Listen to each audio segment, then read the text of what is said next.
An original podcast from podlatino.com.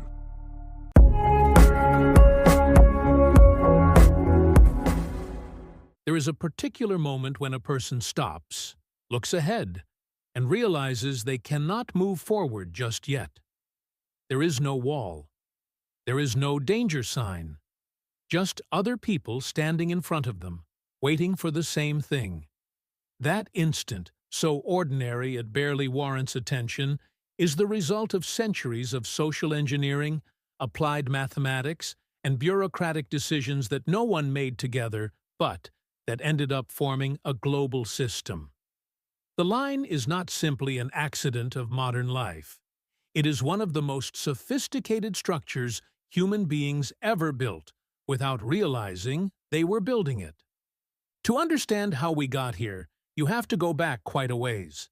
Not to supermarkets or government offices, but to ancient markets, temples, and ports. Wherever there was a scarce resource and many people wanting to access it at the same time, some kind of order emerged. But that order looked nothing like what we think of as a line today. It was more like pressure, a mass of bodies pushing toward the center, toward the counter, toward whoever was distributing bread or collecting taxes.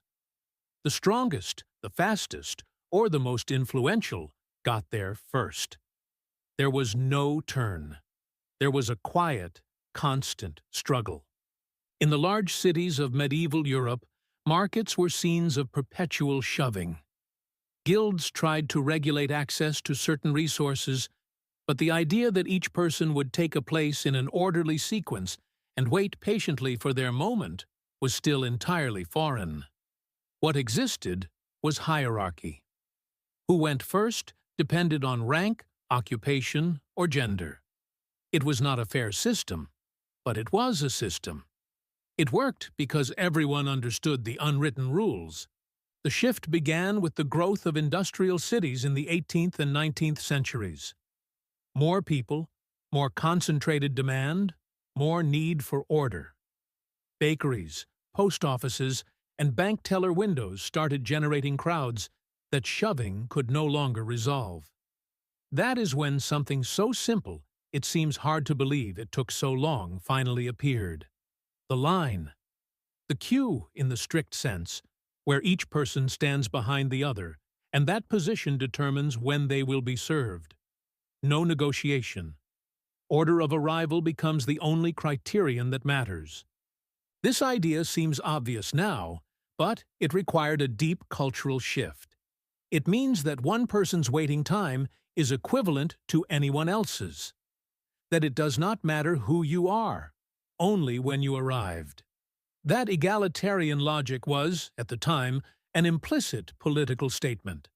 The lines outside government offices during the French Revolution, for example, were in themselves an assertion that all citizens had equal rights of access.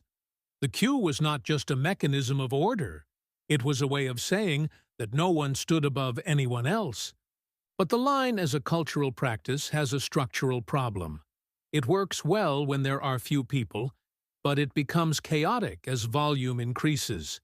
If a butcher shop has 20 customers and 2 employees, the line manages itself visually. But if there are 200 customers and space is limited, you need more than a physical row. You need a system of representation, a way for each person to hold their place in the sequence without being physically present in it. And that is exactly what the numbered ticket solved. The turn ticket has a hazy origin, but its widespread expansion happened in the late 19th and early 20th centuries, in institutions handling large volumes of people, hospitals, post offices, government agencies. The logic was elegant. When you walk in, you receive a number. That number is your place in line. You can sit down, move around, wait comfortably, as long as you stay alert for the call. The line stopped being a physical object and became an abstraction. Your turn existed even when you were not standing in any particular spot. This shift was more significant than it might seem. It separated waiting from the body. You no longer needed to be present in the line to hold your place in it. And that opened a question that had not made sense to ask before. How long is the wait going to be? With a physical line, you could look at it and make a rough estimate. With a ticket system, the number in your hand told you nothing about time, only about order. Answering that question required something different. It required mathematics. In the early 20th century, a Danish engineer named Agner Krarup Erlang was working for the Copenhagen Telephone Company. His problem was specific. How many telephone lines did the network need so that users would not wait too long when making a call? Calls arrived irregularly, unpredictably. There was no way to know exactly when the next one would come in or how long it would last, but Erlang found that there were ways to model that behavior in probabilistic terms. He could calculate averages, arrival rates, service times, and from those predict how the system would behave under different conditions. What Erlang was doing, though he had not yet named it, was queuing theory, the branch of mathematics that studies waiting systems, how many resources a system needs to handle variable demand, how long each unit waits on average, what happens when the system reaches capacity. His formulas, published between 1909 and 1920, were designed for telecommunications but turned out to be universally applicable. Today, they are used to design hospitals, airports, industrial production lines, customer service platforms, and web traffic distribution algorithms. Queuing theory revealed something that intuition does not always grasp. Waiting systems are extraordinarily sensitive to variability. It is not the same to have 10 people arrive per hour in a perfectly regular pattern, one every 6 minutes, as to have 10 people arrive on average per hour but randomly. In the second case, there will be moments of buildup and moments of quiet, and that irregularity carries enormous costs. The theory also showed that reducing average wait time does not always require more resources. Sometimes it is enough to reorganize how access to existing resources is managed. One of the most counterintuitive conclusions of queuing theory is that a single line feeding multiple service counters is more efficient than multiple independent lines, one per counter. With separate lines, chance can make one move quickly while another stalls. With a single line, each counter that opens simply calls the next person in the sequence, and variability is distributed more evenly. This principle, which sounds trivial, took decades to be widely adopted. Today we see it in banks, airports, and any service system handling significant volume. With the arrival of personal computers and then the Internet, the queue took on a new dimension. It was no longer just a question of bodies in a physical space or paper tickets.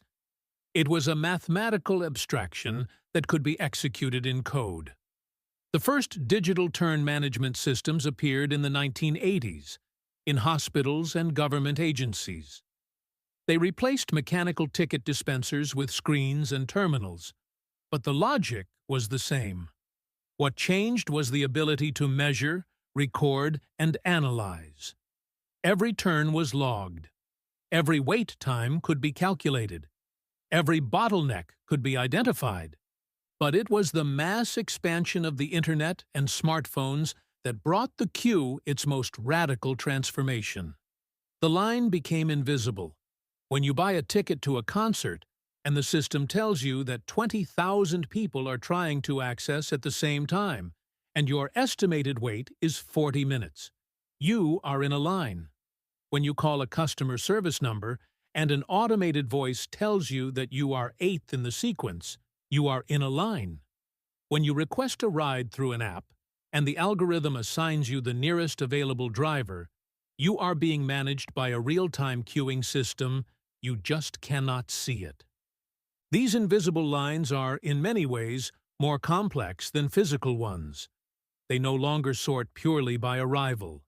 They incorporate variables like urgency, paid subscription tier, geographic proximity, resource availability, and system-assigned priority. A premium subscriber can move ahead. A request flagged as urgent can jump several positions.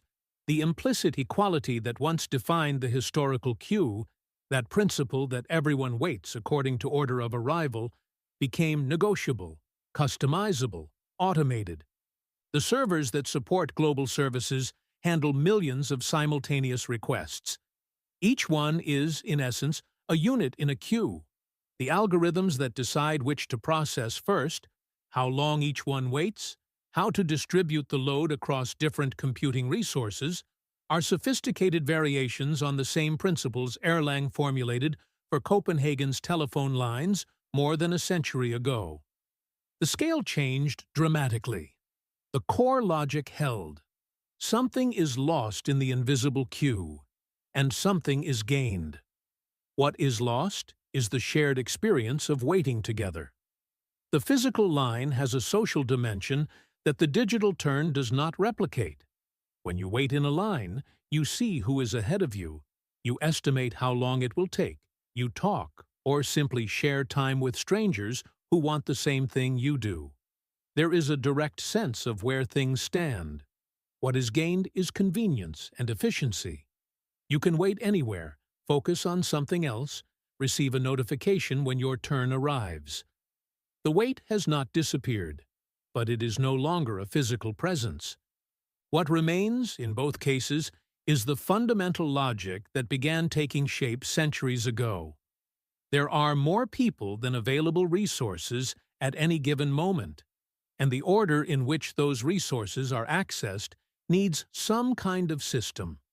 That system might be a shove in a medieval market, a line outside a 19th-century bakery, a numbered ticket in a government office, a mathematical formula applied to telecommunications, or a load-balancing algorithm running on a server.